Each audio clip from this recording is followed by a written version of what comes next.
Is Africa's private sector growing, and is it as buoyant and ready for the challenges of cooperating with the governments of this continent and other private sectors?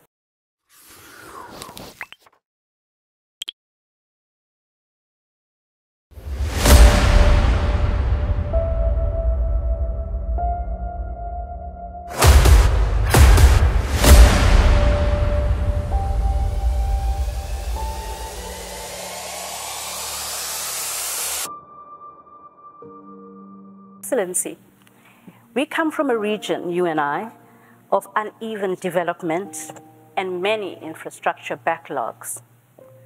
What do you think the big mega projects can do to help us improve employment levels, more even development, and most importantly, how can we begin to collaborate?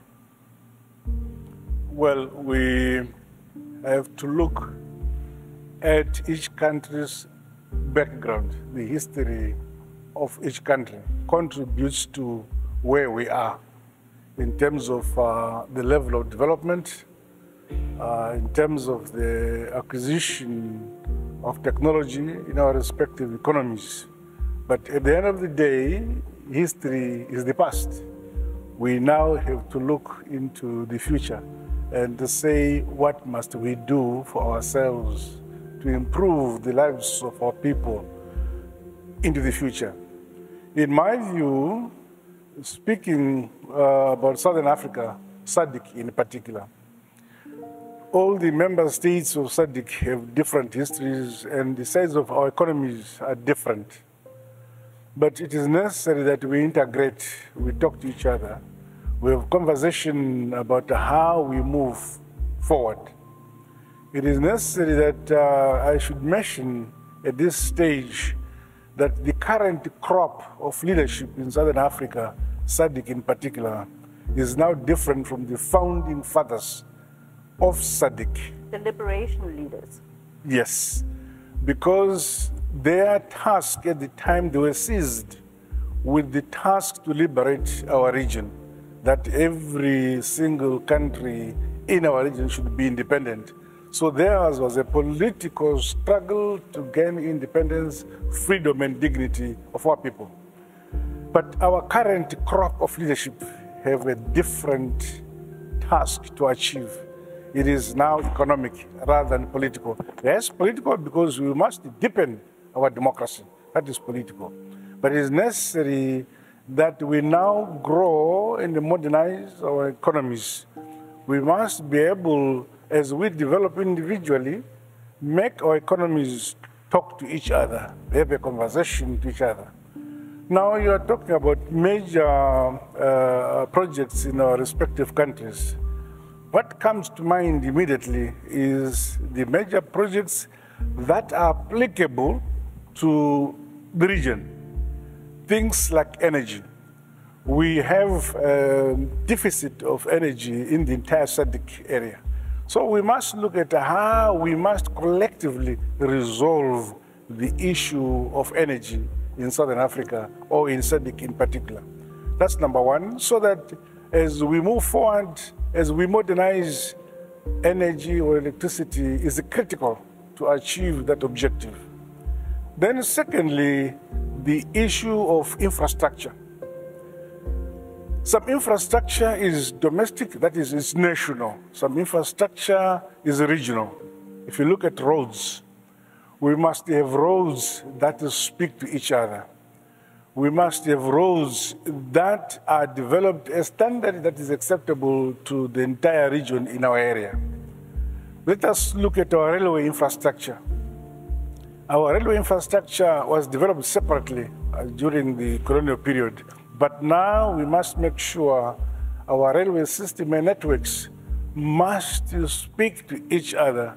We must modernize, we must have a vision as to what we must have in future in relation to our railway system in our respective countries.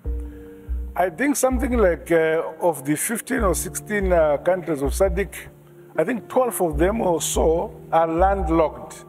They have no access to the sea. Like yours, Mr. President. Yes, like in Zimbabwe. But we must not then bury our heads in the sand and say we are landlocked. We should say, initially, we believe we must say we are land-linked. And how do we get land-linked? We must develop systems to take us to the sea. But down the line, as we cooperate with countries which share the seas, like Mozambique, South Africa, Namibia, we become also sea-linked because we've now developed infrastructure that can look after our goods and services in and out. But to do so, we must have a system where those countries who are landlocked, the cost of their services in and out, goods and services, we must find a way of lessening that burden so that on average, our economy is not to be burdened by the reason that we are landlocked. We must be able to cooperate either by road, by rail, or by air. It is critically important that we do so. So I've talked about energy, which is a deficit in our area. We also now must look at food security. It is critical that in developing countries like Africa, the primary thing we must secure is that as a region, we must be food secure. Yes, we don't have the same endowments in regard to agriculture in the region.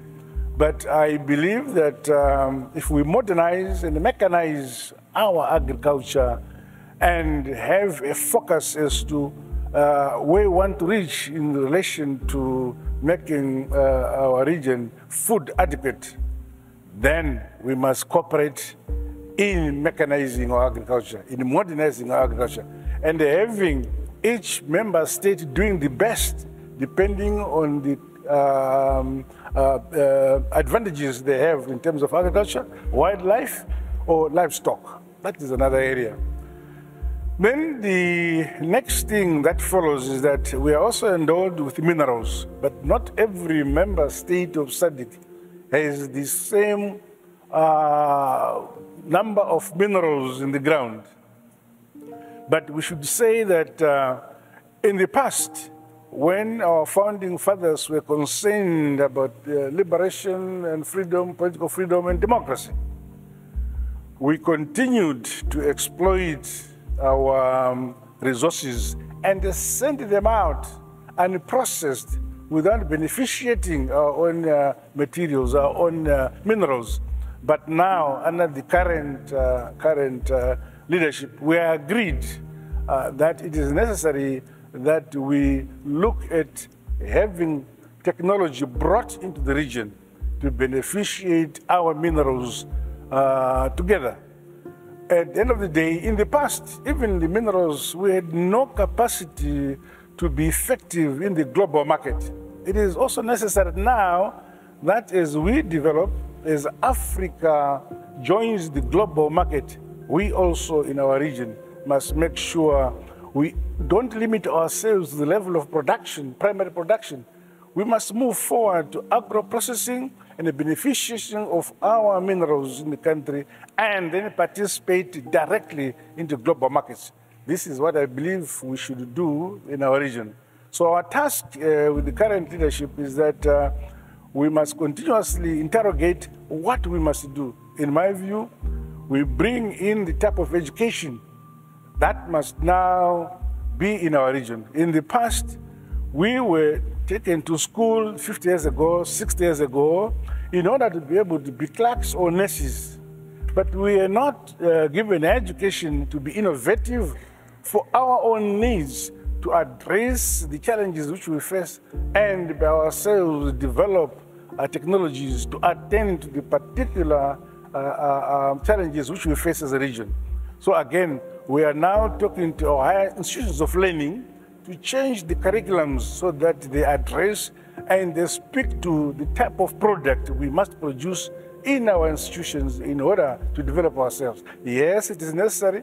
We cannot invent the wheel, but it is necessary that as we look for technology from outside, we must have it adapted to our own conditions and also improve on it to adapt to our own conditions. I believe I talk too much. No, Mr. President, you don't talk too much. Mr. President, we need to tell a harmonious story, and we need to work on social cohesion. Events in South Africa recently don't bode well for regional cooperation. What can we do to enhance social cohesion and unity in our region? As Jan was able to tell one story, how can we? My own belief is that as we aspire to modernize and remove our people from poverty level to middle income levels, we must address certain issues that are necessary to lift the lower strata of our societies, like in the area of housing, the area of clean water, the area of sanitation. These are basic and are local. I would believe that the 5 regions of our continent, in our desire to modernize and so on, we should not forget that it is necessary that we don't leave anybody behind by making sure we address those issues that are domestic, that are at national level. But of course, in the long run, they will relate to the entire region. When you have clean water, you would not want your neighbor to be behind. You need also your neighbor to make sure they address that issue. They focus on making sure the majority of our people have access to clean water, they have access to housing. Mr. President, if your brother, Cyril Ramaphosa, my president, were to ask you how to deal with xenophobia in the interests of economic cooperation, what would you say, sir? The issue is a question of understanding, a question of accepting each other. And that comes from how our current governments relate to the people, our political parties. We must preach unity, we must preach love, we must preach that we are one people. We are brothers and sisters. Not only in one single country, but in the region. We must talk about integration so that the mentality of this is mine and it ends there must be removed. We must move away from the past concept of communities being separate. Currently, we are integrated. You have South Africans marrying in Mozambique, Mozambicans marrying in Zimbabwe, Zimbabweans marrying in Botswana, people from Botswana marrying in Namibia, Zambia, and so on. We are getting integrated. So all what is necessary, those things that are happening are a result of failure to bring people to a level where they respect each other. And that can only be done when people have a hope, when people can see that they can progress, when there is a roadmap for progress, a roadmap for moving from the lowest standard. You can see that, okay, 2 years ago, I was at this level, now I'm that level. But if persons remain without hope, feeling depressed, it is easy for these things to happen. So it is my view that we should continuously have a conversation with our people, giving them hope for moving forward and implementing such projects, such programs in society, which lifts the hopes of our people to go forward. I love it. Love is about growth as well.